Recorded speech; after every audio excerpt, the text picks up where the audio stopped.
AGS நண்பர்கள் எல்லாருக்கும் வணக்கம். இன்றைக்கி வந்து நம்ம என்ன பார்க்க போகிறோம்னு பார்த்தீங்கன்னா, நம்ம டிஎன்பிஎஸ்சி சிலபஸில் பொது தமிழில் இருக்க தமிழறிஞர்கள் அந்த டாப்பிக்கில் வந்து இன்றைக்கி வந்து நம்ம கவிஞர் கண்ணதாசன் அவர்களை பற்றி தான் வந்து பார்க்க போகிறோம். இந்த வீடியோஸில் பார்த்தீங்கன்னா, இதுக்கு முன்னாடி கண்ணதாசனை பற்றி டிஎன்பிஎஸ்சி எக்ஸாம்ஸில் வந்து என்ன மாதிரி கொஷின்ஸ்லாம் வந்து கேட்டிருக்காங்க அப்படின்னு சொல்லிட்டு உங்களுக்கு வந்து கொஷின்ஸ் வந்து கலெக்ட் பண்ணிட்டு வந்திருக்கேன். இந்த வீடியோஸ் ஃபுல்லாகவே நீங்கள் பார்த்தீங்கன்னா, கண்ணதாசன் பற்றி இதுக்கு முன்னாடி வந்து டிஎன்பிஎஸ்சி எக்ஸாம்ஸில் வந்து என்ன மாதிரிலாம் கொஷின்ஸ் வந்து கேட்டிருக்காங்க அப்படின்னு சொல்லிட்டு நமக்கு ஒரு ஐடியா கிடைக்கும். ப்ளஸ் வந்து புதுசாக ஏதாச்சும் இன்ஃபர்மேஷன் இருந்துச்சுன்னா நம்ம நோட் பண்ணி வச்சுக்கலாம். அது மட்டும் இல்லாமல் நம்ம டெலகிராம் குரூப்பில் பார்த்தீங்கன்னா ஃப்ரீயாக டெஸ்ட் சீரிஸ் வந்து கொடுத்துட்ருக்கோம். யாருக்காச்சும் வந்து டெஸ்ட் சீரிஸ் வந்து ஃப்ரீயாக வேணும்னா டிஸ்கிரிப்ஷனில் வந்து நம்ம டெலகிராம் குரூப் லிங்க் கொடுக்குறேன், கிளிக் பண்ணி ஜாயின் பண்ணிக்கோங்க. அது மட்டும் இல்லாமல் நம்ம டெலகிராம் குரூப்பில் டிஎன்பிஎஸ்சி எக்ஸாம்ஸ்க்கு தேவையான எல்லா மெட்டீரியலும் வந்து ஹேண்ட் ரைட்டராக வந்து கொடுத்துருக்கோம். யாருக்காச்சும் வேணும்னாலும் நீங்கள் டவுன்லோட் பண்ணிக்கலாம். சரிங்களா? இதுக்கு முன்னாடி பார்த்திங்கன்னா நிறைய தமிழ் அறிஞர்களை பற்றி வீடியோஸ் வந்து நம்ம இதை மாதிரி ப்ரீவியஸ் இயர் கொஷின்ஸ் வந்து கொடுத்துருக்கோம். சப்போஸ் யாராச்சும் பார்க்காம இருந்தீங்கன்னா நம்ம சேனல் ப்ளேலிஸ்ட்டில் பார்த்தீங்கன்னா தமிழ் அறிஞர்னு சொல்லிட்டு ஒரு ப்ளேலிஸ்ட் க்ரியேட் பண்ணி கொடுத்துருக்கேன். அதில் பார்த்தீங்கன்னா எல்லா வீடியோஸும் வந்து இருக்கும், நீங்கள் அதவே பார்த்துக்கலாம். சரி வாங்க இன்றைக்கி கொஷின்ஸ் வந்து பார்ப்போம். ஸோ இயேசு காவியம் என்னும் நூலை எழுதிய ஆசிரியர் வந்து யாரும் கேட்டிருக்காங்க. இதுக்கான ஆன்சர் பார்த்திங்கன்னா கவியரசு கண்ணதாசன். கண்ணதாசனுடைய சிறப்பு பெயர் இயற்பெயர் வந்து என்னன்னு கேட்டாங்கன்னா முத்தையா. அவருடைய சிறப்பு பெயர் பார்த்திங்கன்னா கவியரசு. இப்போ முடியரசன் இருக்கார் இல்லையா, அவரையும் வந்து நம்ம கவியரசுன்னு சொல்லுவோம். அந்த முடியரசனுக்கு வந்து கவியரசு என்னும் பட்டம் வழங்கியவர் வந்து யாருன்னு கேட்டாங்கன்னா குன்றக்குடி அடிகளார் அவர் வந்து வழங்கியிருப்பார். அது கரெக்டாக பார்த்துக்கோங்க, அது கன்ஃபியூஸ் பண்ணிக்காதீங்க. அடுத்தது பாருங்கள், கீழ்காண்பனவற்றுள் பொருத்தமற்றதை தெரிவு செய்க அப்படின்னு சொல்லி கொடுத்துருக்காங்க.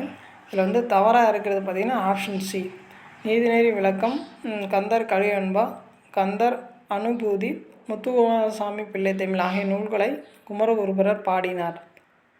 இது வந்து தவறாக இருக்குது. மற்றதெல்லாம் வந்து கரெக்டாக தான் இருக்குது. பாருங்கள், தமிழகத்தின் ஓட்சோத் என்று புகழப்பட்டவர் புதுவையை அடுத்த வில்லியனூர் ஊரில் பிறந்த வாணிதாசன். அது கரெக்டாக இருக்குது. இதில் நிறைய இன்ஃபர்மேஷன் இருக்குது பாருங்கள். தமிழகத்தின் ஓட்சோத் என்று அழைக்கப்படுவர் யாருன்னு கேட்டாங்கன்னா வாணிதாசன். அவர் பிறந்த ஊர் பார்த்திங்கன்னா வில்லியனூர். அடுத்து பாருங்கள், திரைக்கவி திலகம் ஆ மருதுகாசி பாடல்கள் என்னும் தலைப்பில் ஆ மருதுகாசியின் பாடல்கள் தொகுக்கப்பட்டு வெளிவந்துள்ளது. அதில் இருந்து என்ன இன்ஃபர்மேஷன் இருக்குன்னு பார்த்தீங்கன்னா திரைக்கவி திலகம் என அழைக்கப்படுவர் வந்து யாருன்னு கேட்டாங்கன்னா மருதகாசி. நோட் பண்ணி வச்சுக்கோங்க. அடுத்தது பாருங்கள், அடுத்த பாயிண்டில் பாருங்கள், லாஸ்ட் பாயிண்ட் ஆப்ஷன் டி பாருங்கள். அதில் வந்து கண்ணதாசனுடைய புனைப்பெயர்கள்லாம் கொடுத்துருக்காங்க பாருங்கள், கரெக்டாக அதை நோட் பண்ணி வச்சுக்கோங்க. காரைமுத்து புலவர், வணங்காமுடி, பார்வதிநாதன், ஆரோக்கியநாதன், கமகப்பிரியா, இது எல்லாமே பார்த்திங்கன்னா கண்ணதாசனுடைய புனைப்பெயர்கள். கரெக்டாக நோட் பண்ணி வச்சுக்கோங்க.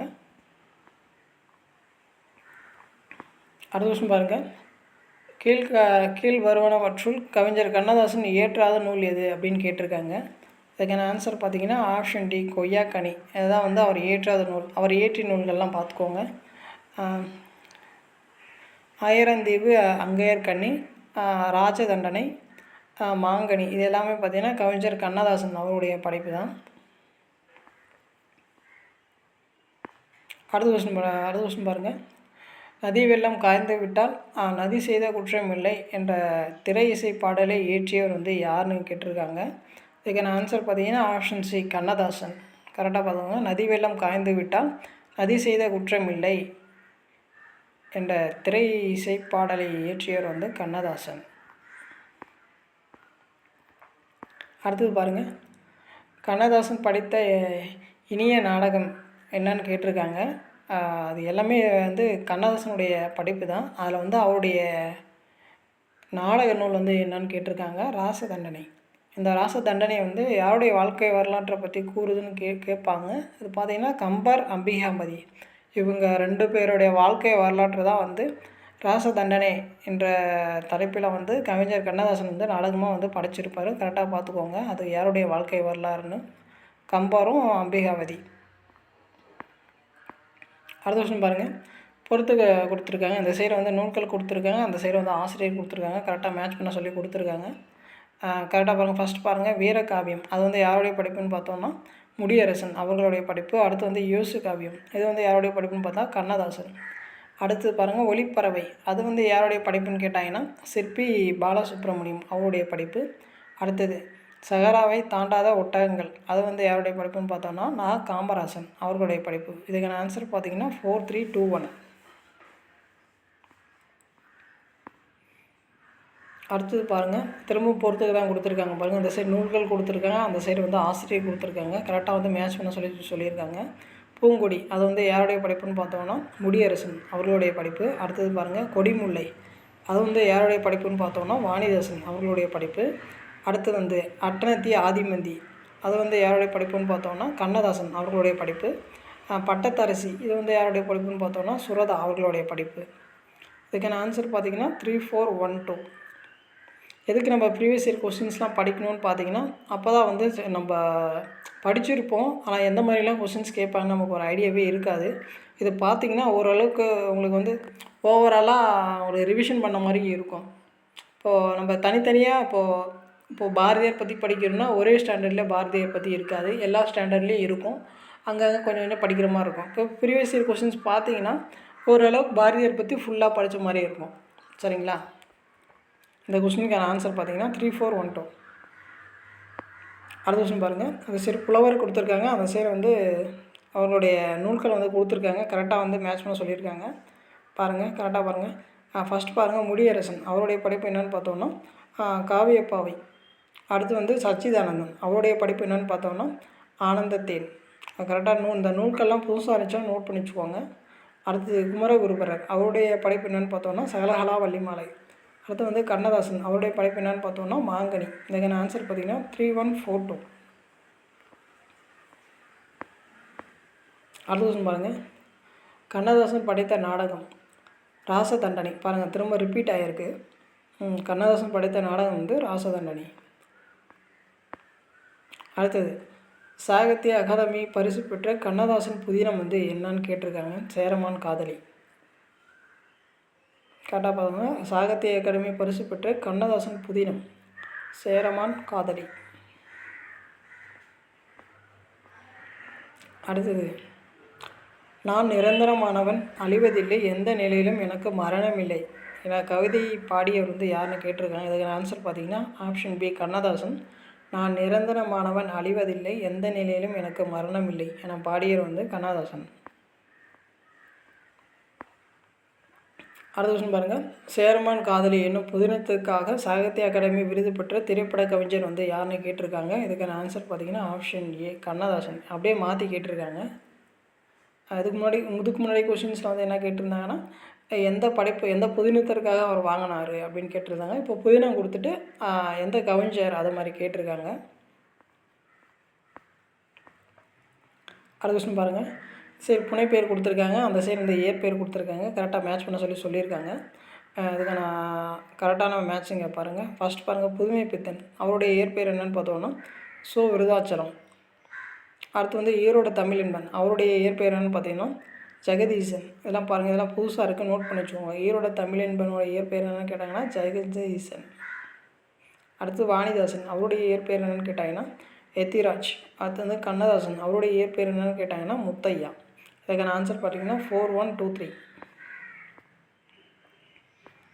அடுத்தது கண்ணதாசனின் இயற்பெயர் என்ன? ஃபஸ்ட்டு கொஸ்டின்லேயும் உங்களுக்கு சொன்னேன் கண்ணதாசனோட இயற்பெயர் என்னென்னு முத்தையா. அடுத்த கொஸ்டின் பாருங்கள், கண்ணதாசன் பணியாற்றாத இதழ் பெயர் என்ன அப்படின்னு கேட்டிருக்காங்க. குயில். குயில் வந்து அது வந்து யாருடைய இதழ்னு கேட்டாங்கன்னா பாரதிதாசன் அவர்களுடைய இதழ். கண்ணதாசன் பணியாற்றாத இதழ் வந்து குயில். அவருடைய இதழ்கள் வந்து என்னென்னு பார்த்துக்கோங்க, தென்றல், முல்லை, தமிழ் மலர். இது எல்லாமே பார்த்திங்கன்னா கண்ணதாசனுடைய இதழ்கள் தான். அடுத்தது இயேசு காவியம் பாடியவர் வந்து யாருன்னு கேட்டிருக்காங்க கண்ணதாசன். அடுத்த விஷயம் பாருங்கள், கள்ளக்குடி மகாகாவியம் நூலோட ஆசிரியர் வந்து என்னன்னு கேட்டிருக்காங்க. அதுக்கான ஆன்சர் பார்த்திங்கன்னா கண்ணதாசன். கள்ளக்குடி மகாகாவியம்.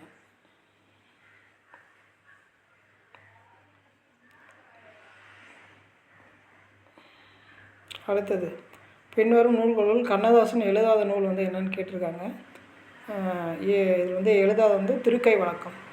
மற்றதெல்லாம் பாருங்கள், மற்றதெல்லாமே கண்ணதாசன் நூல்கள் தான். இயேசு காவியம், தைப்பாவை, கள்ளக்குடி.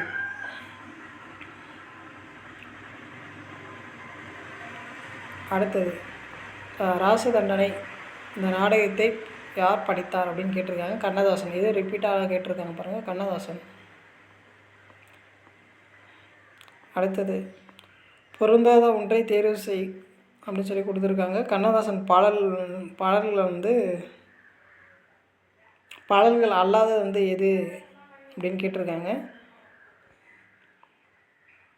முத்தான முத்தல்லவோ மிதந்து வந்த முத்தல்லவோ, அதுவும் வந்து கண்ணதாசனுடைய பாடல்கள் தான். ஆடி அடங்கும் வாழ்க்கையடா, அதுவும் வந்து கண்ணதாசனுடைய பாடல் வரிகள் தான். அடுத்தது, அதோ அந்த பறவை போல வாழ வேண்டும், இதுவும் வந்து கண்ணதாசனுடைய பாடல்கள் தான். சின்ன பையிலே செய்தி கேளடா, இது வந்து கண்ணதாசனுடைய பாடல்கள் அல்ல. மற்றது எல்லாமே கண்ணதாசனுடைய பாடல்கள் தான். கரெக்டாக பார்த்துக்கோங்க. அடுத்தது, திரும்ப மேட்ச் தான் போகலாம். இங்கே பொறுத்தவரை சொல்லியிருக்காங்க. இந்த சைடு கவிஞர் கொடுத்துருக்காங்க, அந்த சைடு இயற்பெயர் கொடுத்துருக்காங்க. வந்து கரெக்டாக மேட்ச் பண்ண சொல்லியிருக்காங்க. முடியரசனுடைய இயற்பெயர் என்னென்னு பார்த்தோன்னா துரைராசு. அடுத்து சுரதா, அவருடைய இயற்பெயர் என்னென்னு பார்த்தோன்னா ராஜகோபாலன். அடுத்து கண்ணதாசன், அவருடைய இயற்பெயர் என்னென்னு பார்த்தோன்னா முத்தையா. அடுத்து வாணிதாசன், அவருடைய இயற்பெயர் என்னென்னு பார்த்தோன்னா எத்திராசுலு. இதுக்கான ஆன்சர் பார்த்தீங்கன்னா 2413. அடுத்தது, திரும்ப ரிப்பீட்டாக கேட்டிருக்காங்க பாருங்கள் அந்த கொஸ்டின். கண்ணதாசன் படைப்புகளில் சாகித்ய அகாடமி பரிசு பெற்ற புதினம் எது அப்படின்னு கேட்டிருக்காங்க. சேரமான் காதலி. அடுத்தது, பொறுத்துக சொல்லியிருக்காங்க. இந்த சைடு வந்து தொடர்கள் கொடுத்துருக்காங்க. அதை வந்து அந்த சைடு வந்து யார் சொன்னால் அந்த வரிகள் அப்படின்ற மாதிரி பொறுத்த சொல்லியிருக்காங்க.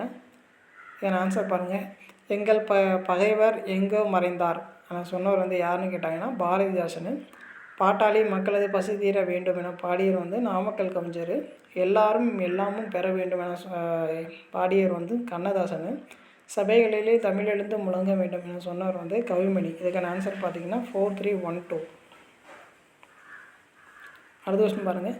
கவிஞர்களும் அவர்களோட இயற்பெயரும் கொடுத்துருக்காங்க. கரெக்டாக மேட்ச் பண்ண சொல்லியிருக்காங்க. இப்போ கண்ணதாசன், அவருடைய இயற்பெயர் என்னென்னு பார்த்தோன்னா முத்தையா. வாணிதாசன், அவருடைய இயற்பெயர் என்னென்னு பார்த்தோன்னா எத்திராசு. சுரதா, அவருடைய இயற்பெயர் என்னென்னு பார்த்தோன்னா ராஜகோபால். அடுத்து பாரதிதாசன், அவருடைய இயற்பெயர் என்னென்னு பார்த்தோன்னா சுப்புரத்தினம். இதுக்கான ஆன்சர் பார்த்தீங்கன்னா 4312. அவ்வளோதான். இந்த வீடியோஸில் பார்த்தீங்கன்னா உங்களுக்கு கண்ணதாசன் பற்றி இதுக்கு முன்னாடி எப்படிலாம் கொஸ்டின்ஸ் கேட்டிருக்காங்க அப்படின்னு சொல்லிட்டு உங்களுக்கு ஒரு ஐடியா கிடச்சிருக்கும். நம்ம சேனல் இப்போ தான் பார்க்குறீங்கன்னா கொஞ்சம் சப்ஸ்கிரைப் பண்ணுங்கள், கொஞ்சம் சப்போர்ட் பண்ணுங்கள், ஃப்ரெண்ட்ஸ்க்கும் வந்து ஷேர் பண்ணுங்கள். ஏதாச்சும் டவுட், ஏதாச்சும் ஃபீட்பேக் இருந்தால் நீங்கள் கமெண்ட்ஸ் பண்ணுங்கள், நான் உங்களுக்கு ரெஸ்பான்ஸ் பண்ணுறேன்.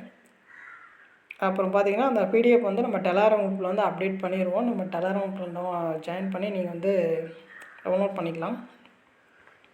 Okay, thank you.